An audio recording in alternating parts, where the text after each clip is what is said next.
प्यारे दोस्तों, एक लड़का जिसका नाम बिट्टू था अपने घर पर बैठा हुआ मोबाइल देख रहा था। तभी उसके पास उसकी मौसी का फोन आया।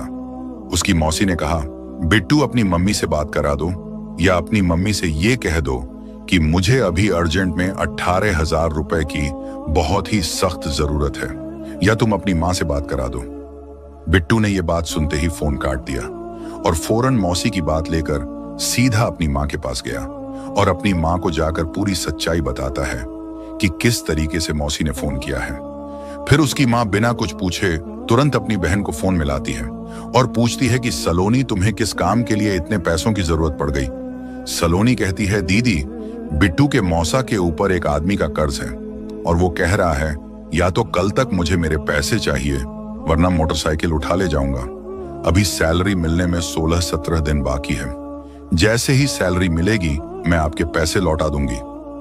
बहन से बात करने के बाद उसने कहा, चलो मैं देखती हूं, और अपने बेटे को तुरंत पैसे लाकर दे देती है। और फिर उसका बेटा तेजी से अपनी बाइक को निकालता है और पैसे लेकर निकल जाता है।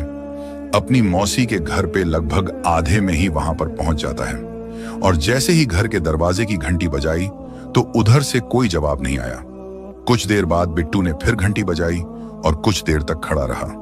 अब उसे गुस्सा आने लगा था, लेकिन कुछ देर बाद उधर से जैसे ही उसकी मौसी ने दरवाजा खोला तो इसके पैरों तले जमीन खिसक गई, क्योंकि वो देखता है कि उसके सामने एक काफी हसीन खूबसूरत परी जैसी औरत खड़ी है। और वो कोई और नहीं बल्कि उसी की मौसी है जो किसी परिस्तान की अप्सरा से कम नहीं लग रही थी।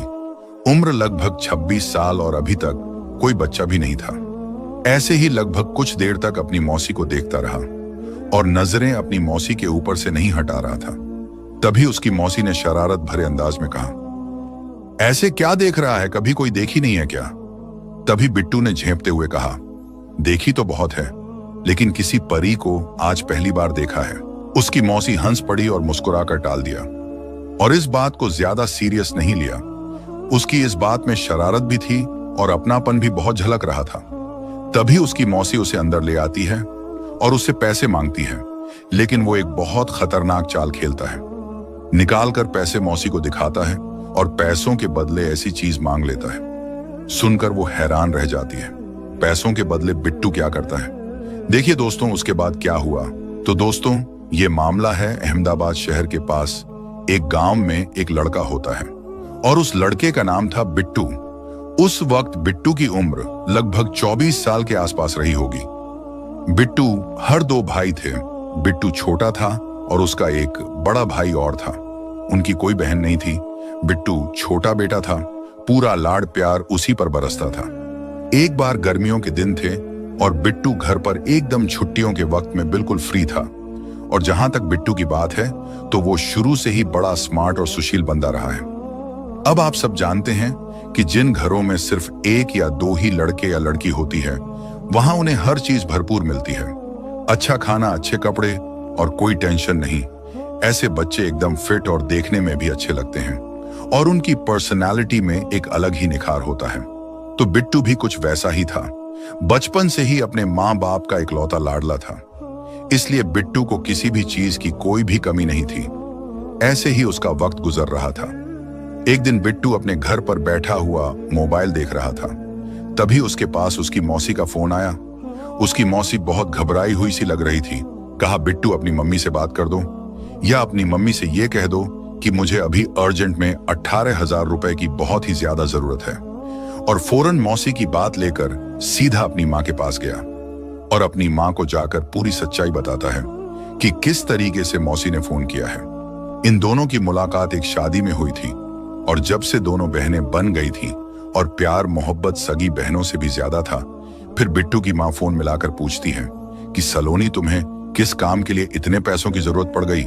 सलोनी कहती है, दीदी, बिट्टू के मौसा के ऊपर एक आदमी का कर्ज है और वो कह रहा है या तो कल तक मुझे मेरे पैसे चाहिए वरना मोटरसाइकिल उठा ले जाऊंगा।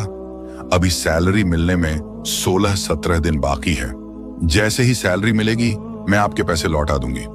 बहन से बात करने के बाद उसने कहा, चलो मैं देखती हूँ, और अपने बेटे को तुरंत पैसे लाकर दे देती है और पूरा एड्रेस और पता बताती है। और फिर उसका बेटा तेजी से अपनी बाइक को निकालता है और पैसे लेकर निकल जाता है। अपनी मौसी के घर पे लगभग आधे में ही वहां पर पहुंच जाता है और जैसे ही घर के दरवाजे की घंटी बजाई तो उधर से कोई जवाब नहीं आया। कुछ देर बाद फिर उसने घंटी बजाई और कुछ देर तक खड़ा रहा। अब उसे गुस्सा आने लगा था, लेकिन कुछ देर बाद उधर से जैसे ही उसकी मौसी ने दरवाजा खोला तो इसके पैरों तले जमीन खिसक गई, क्योंकि वो देखता है कि उसके सामने एक काफी हसीन, खूबसूरत परी जैसी औरत खड़ी है और वो कोई और नहीं बल्कि उसी की मौसी थी, जो किसी परिस्तान की अप्सरा से कम नहीं लग रही थी। उम्र लगभग 26 साल और अभी तक कोई बच्चा भी नहीं था। ऐसे ही लगभग 1 मिनट तक अपनी मौसी को देखता रहा और नजरें अपनी मौसी पर से नहीं हटा रहा था, क्योंकि उसने तो पहली बार देखी थी। तभी उसकी मौसी ने शरारत भरे अंदाज में कहा, ऐसे क्या देख रहा है, कभी कोई देखी नहीं है क्या? तभी बिट्टू ने झेंपते हुए कहा, औरतें तो बहुत देखी हैं, लेकिन किसी परी को आज पहली बार देखा है। उसकी मौसी हंस पड़ी और मुस्कुराकर टाल दिया और इस बात को ज्यादा सीरियस नहीं लिया। उसकी इस बात में शरारत भी थी और अपनापन भी बहुत झलक रहा था। मौसी मुस्कुराकर कहने लगी, अरे तुम भी बड़े मजाकी हो, चलो अब अंदर आ जाओ। अब जहां तक मौसी के घर की बात है तो वो घर वाकई बहुत बड़ा था, एकदम खुला खुला आलीशान सा मकान। और सबसे दिलचस्प बात यह थी कि उस इतने बड़े घर में मौसी अकेली रहती थी। बिट्टू को यह बात थोड़ी हैरान कर रही थी। वो मौसी से पूछने लगा, मौसी आप इस पूरे घर में अकेली रहती हो? तो मौसी ने हल्की मुस्कान के साथ जवाब दिया, हाँ बिट्टू, मैं अकेली ही रहती हूँ।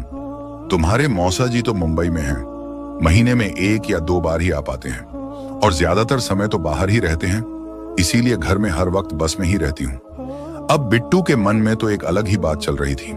उसने सोच लिया था कि अगर आज मौसी के यहाँ रुकने का मौका मिल गया तो भाई कुछ ना कुछ तो करके ही रहूंगा। किसी भी हाल में उसके दिमाग में एक पूरा प्लान घूम रहा था। इसी दौरान मौसी उठी और बोली, मैं चाय बनाकर लाती हूँ, और वो अंदर चली जाती है। करीब 10 मिनट बाद मौसी चाय लेकर लौटी तो दोनों बैठते हैं और चाय की चुस्कियों के साथ बातचीत का सिलसिला चलने लगता है। बिट्टू के दिमाग में अब तक जो सवाल चल रहा था कि आखिर मौसी ने जो ये 18,000 रुपए मंगवाए हैं वो किस लिए, लेकिन उससे पहले ही मौसी खुद बोल पड़ी, बिट्टू पैसे मुझे दे दो। बिट्टू जेब से पैसे निकालकर मौसी को दे देता है, लेकिन जैसे ही पैसे देता है थोड़ी झिझक के साथ एक सवाल भी पूछ बैठता है, मौसी अगर बुरा ना मानो तो क्या मैं एक बात पूछ सकता हूँ? मौसी थोड़ी मुस्कुराकर कहती हैं, हाँ बिट्टू पूछ ले, क्या बात है, बिल्कुल बेहिचक पूछ ले, अब तुझसे छुपाने का क्या फायदा? मौसी थोड़ी मुस्कुराकर कहती हैं। तब बिट्टू थोड़ा गंभीर चेहरा बनाकर कहता है कि दरअसल बात यह है मौसी कि जब मैंने उस दिन मां से पैसे लिए थे तो एक बार भी मैंने न मां से पूछा और न ही तुमसे कि आखिर इतनी जल्दी में तुम्हें पैसों की क्या जरूरत पड़ गई। और अब जब मैं पैसे लेकर यहां तक आ ही गया हूं तो अब तो मुझे साफ साफ बता दो कि आखिर इतनी अर्जेंट क्या बात है और आखिर ऐसा क्या हो गया कि इतने पैसे चाहने पड़ गए, क्योंकि जहां तक मैं जानता हूं हमारे मौसा जी तो ठीक ठाक कमाते हैं। अब ये बात सुनकर मौसी जो है वो कुछ देर चुप रहती हैं और फिर थोड़े से रुके हुए लहजे में कहती हैं, बिट्टू बात पैसे की कमाई की नहीं है, बात कुछ और है, मैं तुझे बताना चाहती हूँ, पर मुझे बोलते हुए थोड़ी शर्म आ रही है। फिर बिट्टू फौरन अपनी मौसी की तरफ देखता है और कहता है, मौसी अगर कोई भी बात है तो तुम ना घबराओ, तुम मुझसे बिल्कुल खुलकर कह सकती हो, मैं ये बात किसी तीसरे से कभी नहीं कहूंगा। अब इस पर मौसी चुपचाप बैठ जाती हैं, जैसे दिल में कुछ बहुत भारी बात हो जो जुबान पर लाना मुश्किल हो।